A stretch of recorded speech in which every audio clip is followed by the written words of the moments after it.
Por que você acha que é importante para Deus quantas pessoas acreditam nele? Eu não acho que é uma conta matemática utilitária. Eu acho que, sendo Deus a verdade, ele naturalmente quer que as pessoas conheçam a verdade. E sendo o homem sendo um ser cuja elevação se encontra na verdade, também o homem quer descobrir a verdade. Só tem um motivo do porquê a gente quer discutir tudo isso, que esse negócio é verdadeiro ou não. Se for falso, eu não quero acreditar em nada falso. Tem gente que fala assim, acredita na religião é falso, mas faz bem pra você. Eu não quero acreditar em nada falso. E você acha que a não revelação diária de Deus, quer dizer, assim, se eu for falar isso pra um religioso, ele vai falar, mas Deus se revela todo dia. Mas tu fala assim, Deus... Não, mas de maneira extraordinária. Ele não se revela todo dia. Exato. Você acha que essa não Pelo menos revelação... para pessoas comuns. Essa não revelação extraordinária, para que nunca mais haja sequer essa discussão, Sim. Não acontece por uma proteção ao livre-arbítrio? Total. Porque se Deus chegar e falar, letras de fogo, eu sou Deus, já era, bicho. Primeiro, acabou a política. Você vai viver na monarquia absoluta de Deus. 2, acabou a discussão. Uhum. É o apocalipse. É literalmente o fim. Se Deus fizer isso, é literalmente o fim do mundo. Acabou. Eu não acho que... Que interessante, né? Você tem razão. E se Deus existe, é importante para ele, é importante para nós, que a gente nunca chega a essa conclusão, né? Que a gente não chega a essa conclusão de maneira forçada. É importante que a gente chegue a essa conclusão de maneira livre, que é o que a gente está discutindo. E aí, porque, cara, se chegou nisso também ele vai ter que separar, porque agora que ele se revelou, vai ter que separar os bons dos maus. E aí agora que vai ter que separar os bons dos maus, falar, cara, aí acabou a sua chance também de melhorar. Porque a partir de agora, fala, cara, você tá junto, você vai aceitar a salvação ou você vai chutar o balde? Será que não é melhor você ver um mundo em que você tem essa escolha, ao invés de você agora ser forçado? Eu acho que sim, na verdade. Mas O que eu falei agora também é bom sob certo aspecto, mas é literalmente o apocalipse, que é o fim do mundo, que acabou o mundo. Que agora só tem o céu, tem o inferno, acabou o mundo, fim, cessou, maus pra cá, todos os criminosos vão pra cá, acabou o crime, porque os criminosos vão fora. Os criminosos... Não, mas a partir de agora, Deus existe, mané. Então, não tem mais, não vamos roubar. Mas vai ter um monte de cara que vai... Aí que tá. Vai ter gente que vai se ajoelhar, começar a chorar e falar, cara, esquece, eu errei. E vai ter gente que vai chegar e falar, meu, dane-se. Cara, o ser humano, vai falar, o ser humano... Então não acabou o livre-arbítrio. Não, acabou porque agora a escolha vai ser definitiva, sabe? Porque todo mundo vai... O dane-se vai ser... O dane-se diferente do dane-se de agora, que é um dane-se meio na dúvida. Agora o dane-se tipo... Dane-se é o Lúcifer mesmo. É revolta literalmente igual ao do Lúcifer, que é eu sei que existe, eu estou vendo, mas eu quero que se dane porque eu vou satisfazer o meu ego. Você precisa ser bem esquisito pra ser esse cara, né? É literalmente diabólico. Mas isso que nós estamos falando lembra muito mais, novamente, o Apocalipse do que... Nos ajuda até a entender muito mais o Apocalipse, eu acho, do que o mundo. Mas repara, se Deus se revela dessa maneira absoluta, acaba o mundo como a gente conhece. E eu vejo que o homem buscar a verdade de uma maneira com o livre-arbítrio é uma vida mais plena, uma vida mais própria dos homens, mais digna. Os homens vão se dar mal nessa. Eles vão construir situações políticas ruins. Eles vão quebrar a cara no dia a dia. Eles vão fazer coisas erradas. Mas é parte do drama humano. Esse é o drama humano. É a história do Tolkien, né?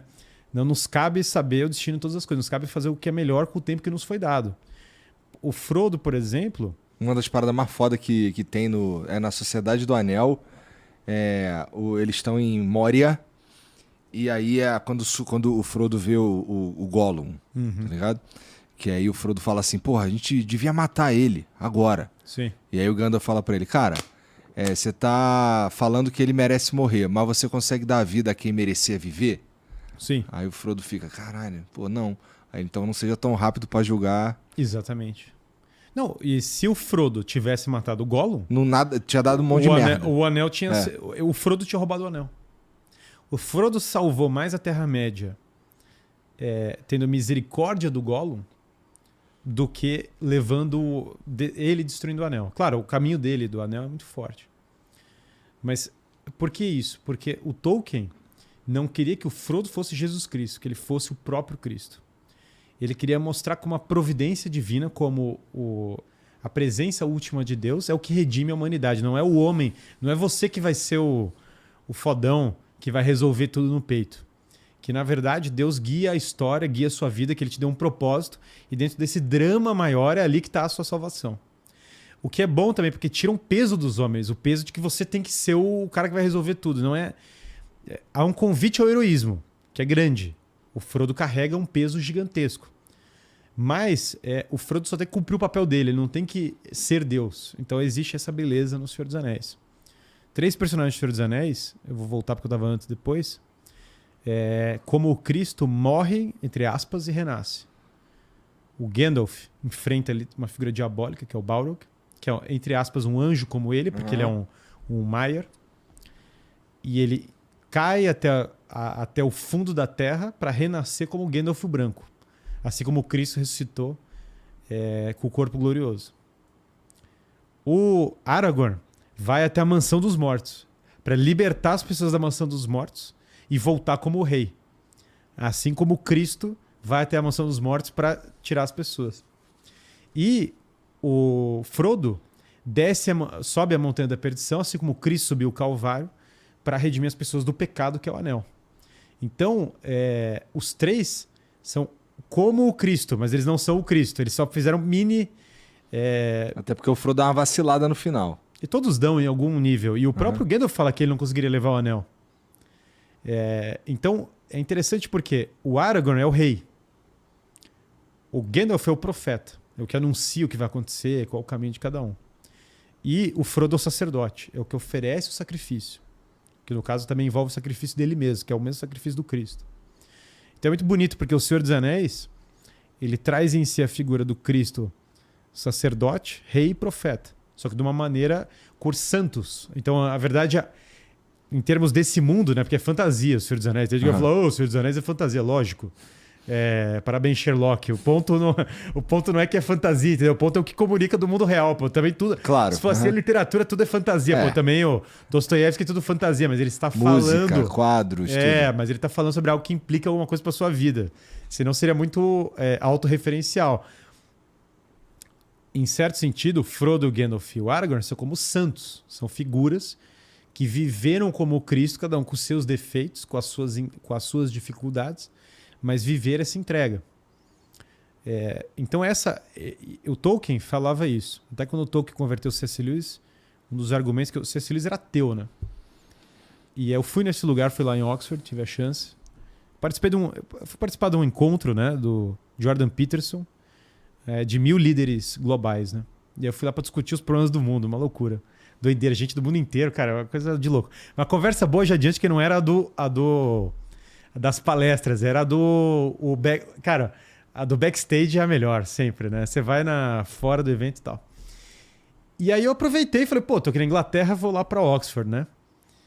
E aí eu vou lá para Oxford e perto do lugar onde o Tolkien dava aula, tem essa ilha, um negócio lindo. É dentro do Magdalen College, que é lindo.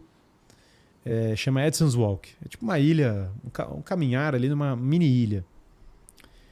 E aí o Tolkien, ele... Até tem que chegar lá, você tem que pagar para entrar lá no college para depois entrar lá. Você não consegue... Tem um barquinho lá que também daria para chegar lá do barco, mas tudo bem, não vamos entrar nessa...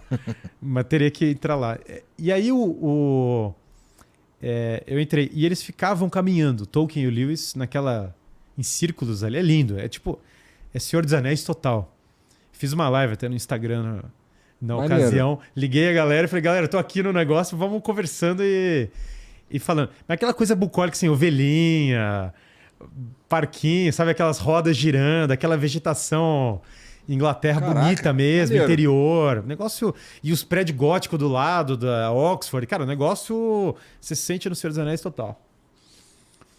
E uma das coisas que o Tolkien falava pro Lewis, né? Ficava falando, o Lewis falava, sou ateu, não sei o que, blá, blá, blá. E o Tolkien falou, olha, o Jack, o apelido dele era Jack, né? O nome dele é Clive Staples Lewis, né? O problema é o seguinte, você tá tomando o Cristo como mais uma história, como as várias que você conta. Mas vamos olhar algumas coisas. Não é um absurdo que o autor de um livro se coloque como personagem. Não é nenhum absurdo. Aliás, é algo que naturalmente o autor tem vontade de fazer. 2, diferente das outras histórias, essa história é a história que explica as outras histórias. As outras histórias não explicam essa, mas essa explica as outras. E aí Tolkien fala, toda história que você vê contada, uma das coisas mais incríveis de contar histórias é que elas vão indo para o ponto mais baixo para depois ter a reversão. É o que ele chama de catástrofe e eucatástrofe. Então vai indo para aquele ponto que parece que vai dar tudo errado. Cara, história e ficção vai indo para isso. E depois tem uma reversão milagrosa, um momento que a coisa muda. Ou seja, isso é a cruz e a ressurreição. Fala, toda história passa por isso. E veja que essa história, né, a do Cristo, diferente das outras que são contadas, porque você vai contar essa história 1000 vezes. Você vai contando Jornada do Herói, você vai contar esse negócio infinitamente. A do Cristo é sobre Pôncio Pilatos. A do Cristo tem um lugar histórico, concreto e real. Onde fica o Thor? Cara, só Deus sabe, entendeu? O Thor tá no trovão, o Thor tá não sei o quê. Aqui eles estão falando que o Cristo viveu, eu falo o seguinte, não, cara, na Palestina, em Israel, agora eu sempre quando tenho conflito, você fala os dois termos juntos, que aí ninguém me enche a paciência com o termo, entendeu? Fala, cara, na Palestina, vírgula, Israel, naquele lugar, naquela época, com aquelas pessoas lá vendo o cara, aconteceu isso. E aqui é interessante porque é histórico, tem uma presença histórica. Então, o Tolkien fala, essa é a história real. No sentido, a gente usa a palavra história, né? Mas essa é a história real, você está falando do que aconteceu. Mas é a história real que é paradigma, que explica o resto da busca humana. Porque na busca humana, lembra que a gente falou na virtude, que você está toda hora buscando um sacrifício para sair do sacrifício. Que você quer o sacrifício para sair do sacrifício. Você não quer o sacrifício para ficar no sacrifício, que é estranho. Imagina, você vai se matar de estudar, ficar lá se matando de estudar para não ficar inteligente depois, para ter que estudar mais só. Beleza, você sempre vai ficar buscando, a busca pela busca, legal. Mas, cara, você quer aprender, né? Você ficar estudando lá a desgraça dos ideogramas e não aprender a porcaria do ideograma, não ler o bagulho. Outro dia eu passei na frente do restaurante chinês, alegrias pequenas, né? Eu falei, pô, eu entendi o que tá escrito ali, cara, muito louco, né? Eu não sei nem ler o que tá escrito, mas eu sei que tá escrito pelo símbolo. Eu falei, cara, você estuda pra isso, não estuda... Você quer trabalhar, construir uma empresa pra ganhar dinheiro, você não quer que a empresa não dê dinheiro. Se a empresa, construir uma baita empresa, claro, você pode depois reinvestir, construir um negócio maior, beleza. Mas, cara, você quer um descanso. Tem um objetivo, você né? tem que chegar em Quando algum você ponto. faz alguma coisa, você faz por alguma razão. Você não quer o sacrifício só pelo sacrifício. Sim. Você quer o sacrifício para chegar em algum lugar. E toda virtude funciona com esse sacrifício para a ressurreição, sacrifício para a plenitude. A vida humana, em certa medida, é assim. Você vive e dorme. E começa o ciclo. Você morre todo dia e renasce. Então você chega, passa todo o seu dia, às vezes tem aquele momento de arrependimento no final da vida, entre aspas, que é o final do dia que você fala, cara, faltou fazer isso, faltou fazer aquilo, mas meio que já era, acabou o seu tempo. Você vai dormir e você vai ter que renascer para fazer aquilo. Então essa simbologia, o sol faz a mesma coisa, o ciclo do sol e da lua, o mundo, os animais têm ciclos semelhantes, você vai vendo toda essa parte de morte e ressurreição. Então o sacrifício aqui é um paradigma. E quando você vai vendo a história da revelação, começando com a revelação em Israel, ela tem esse ensinamento de maneira muito forte. Ela tem absurdos. Deus falou que os caras vão morrer. Novamente, Deus vai falar que todo mundo vai morrer. Tem absurdos que são os caras ali que estão fazendo os absurdos. É isso mesmo, cara. Desculpa te contar, o mundo político não é bonito. O mundo não foi construído todo mundo conversando, cantando kumbaya e dando a mão. A história do mundo antigo é brutalíssima e ela é brutal até hoje, em certa medida, e a gente que ignora. Então, é brutal mesmo. Ah, mas isso é crueldade. Cara, novamente, para cada cara cruel e psicopata, tem um profeta Elias falando, parem de se matar, calem a boca, voltem a rezar, parem com esse negócio. Então, a leitura também. Ah, mas então você acredita que a Bíblia foi feita em 7 dias, o mundo foi criado? Eu falo, claro, nós estamos no 7º, inclusive. Porque quando você fala Deus descansou, é isso aqui, cara. Deus não está aqui mexendo nas coisas.